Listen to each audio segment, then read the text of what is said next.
are ya? Welcome to Happy Rails to ya. My name is Hobo Pap, and I've been riding the rails looking for an adventure to share with you. Boy, have I got a story for you today. Let me find a place to rest these weary bones. We'll see what treasure I've got for you in my bindle. You know, my hobo sack. Come along.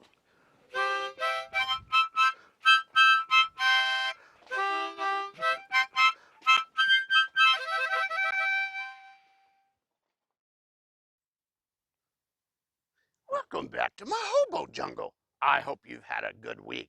I've had a good week, and I've really been enjoying the warmer temperatures while riding the rails. Oh, and before I forget it, happy first day of spring to you, as today begins the new season. Well, as I was riding a rattler through New York State earlier in the week, I got to thinking about New York City's famed Grand Central Station Railroad Terminal, which made me think of the perfect adventure for you this week that will even help us celebrate Women's History Month. This week's adventure is called When Jackie Saved Grand Central, the true story of Jacqueline Kennedy's fight for an American icon. Now, you may not think of the high-fashion Jackie Kennedy, who was the wife of President John F. Kennedy, to be an advocate for the railroad or a railroad terminal, but we'll see just why she rallied to save Grand Central Station in today's adventure. Come along, let's read. When Jackie Saved Grand Central, the true story of Jacqueline Kennedy's fight for an American icon. Written by Natasha Wing and illustrated by Alexandra Boyga.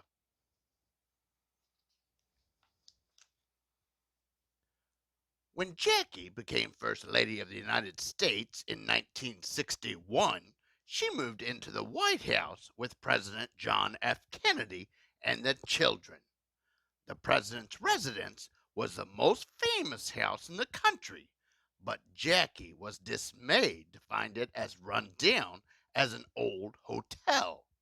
The walls needed painting, the furniture was shabby, and there were very few mementos of America's great leaders.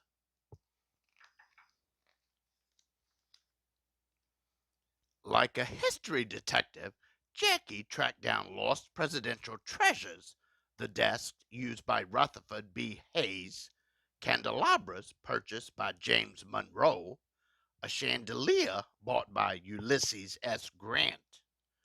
Room by room, she restored the dreary mansion into a stately home that made Americans proud. 14 years later, another famous landmark, this time in New York City, needed Jackie Kennedy's help. Grand Central was the largest and grandest railroad terminal in the world on the day it opened in 1913. Some called it a work of art, with its pink marble steps, majestic sculptures, dazzling chandeliers, towering windows, and cerulean vaulted ceiling painted with gold leaf constellations. Over the years, Grand Central blossomed into the gateway to the city that never sleeps. At the peak of train travel in the 1940s, it brought 65 million passengers in and out of New York City every year. But it was more than just a place to pass through.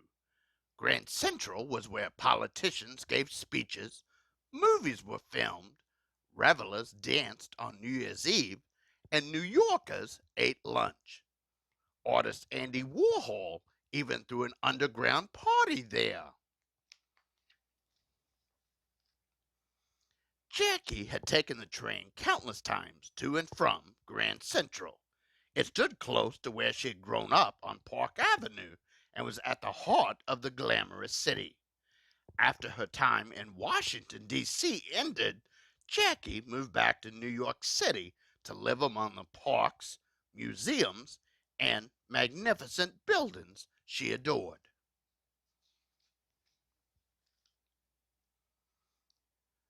By the time Jackie returned, Grand Central had been at risk of losing its magnificence. Its owners wanted to build a skyscraper right on top of it. New Yorkers were outraged. Their historic building must be protected. Luckily, the government agreed.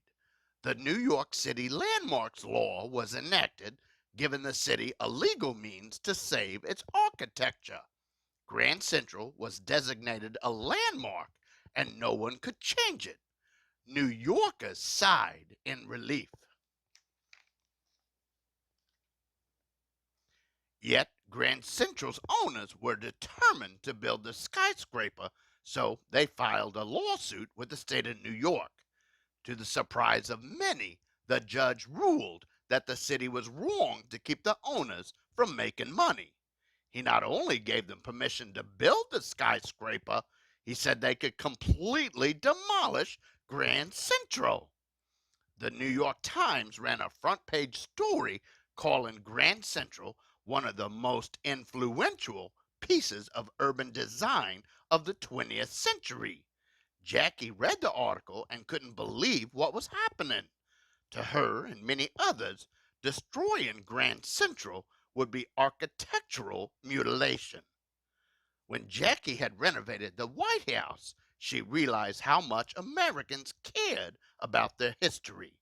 New Yorkers didn't want to lose this link to the city's past either, so Jackie wasn't going to let that happen. Like a powerful locomotive, Jackie led the charge to preserve the landmark she and New York City loved. She joined city leaders and founded the Committee to Save Grand Central. She spoke at press conferences and made headlines. She inspired citizens to donate money. When people across the United States saw their fashionable former First Lady champion her cause, New York City's fight became America's fight. Jackie also wrote a letter to Mayor Abraham Beame saying, "Is it not cruel to let our city die by degrees, stripped of all her proud monuments, until there is nothing left of her history and beauty to inspire our children?" She convinced the mayor to reject the court's decision and file an appeal. The campaign to save Grand Central would go back to court. New York City won the appeal, as well as another that followed. New Yorkers cried, "No more bites out of the Big Apple." It looked as if the beautiful Beaux Arts building would be saved once and for all. But the fight wasn't over. The railroad owners took their case all the way to the U.S. Supreme Court, whose ruling would be absolutely final. In a last-ditch effort to drum up support, Jackie boarded a special train called the Landmark Express. More than 300 supporters joined her on the whistle-stop crusade, traveling through stations in New York, Philadelphia, Wilmington, and Baltimore. Together, they made tracks for Washington, D.C., hoping to gain attention for their cause in the place where the Supreme Court's decision would be made. What a party the journey was! It was a nonstop celebration of Grand Central. Mimes, musicians, clowns, and fire-eating jugglers performed on board. Volunteers handed out blue and white Save Grand Central balloons, t-shirts, and buttons, while Jackie strolled through the train cars, thanking fellow passengers personally. When the Landmark Express pulled into Washington, fans and politicians swarmed Union Station to witness the return of the former First Lady to the nation's capital and to demonstrate. If Grand Central Station goes, said Jackie to the press, all of the landmarks in this country will go as well. Jackie was worried. She had spent 3 years doing all she could to save Grand Central, yet the building's fate was now in the hands of the Supreme Court justices. This was the first time in history that the highest court in the nation had heard a case about historic preservation. It would not be an easy decision. For 2 months, everyone anxiously waited. Then, on June 26, 1978, the U.S. Supreme Court announced its ruling. The city of New York had won the case. Grand Central was saved. A victory for history. One battle was over, but soon another would begin. How could the neglected Grand Central be brought back to its former splendor? Architects studied original drawings and photos from the building's heyday and came up with a master plan, which Jackie enthusiastically supported. It took almost $200 million and teams of craftsmen to get the job done. Nearly 2 decades passed before Grand Central shone once again. And shine it did. New pink marble steps had been crafted. Sculptures at the grand 42nd Street entrance were restored. Gold chandeliers had been stripped of their grime, and paint and dirt were removed from the towering windows. The interior was flooded with light once again. Even the ceiling, blackened from decades of soot and tobacco smoke, was carefully cleaned, revealing its cerulean color and golden constellations. When Grand Central was rededicated in 1998, 5,000 people gathered in the main concourse. Most New Yorkers had never seen Grand Central looking so glorious, and it was time to celebrate. Yet one person was missing. Jackie had died 4 years earlier. Many people honored her memory by visiting Grand Central to write messages in memorial books and linger in the beautiful space she had helped preserve. Today, Vanderbilt Hall and its entry foyer feature commemorations about Jackie so that no one will ever forget her role.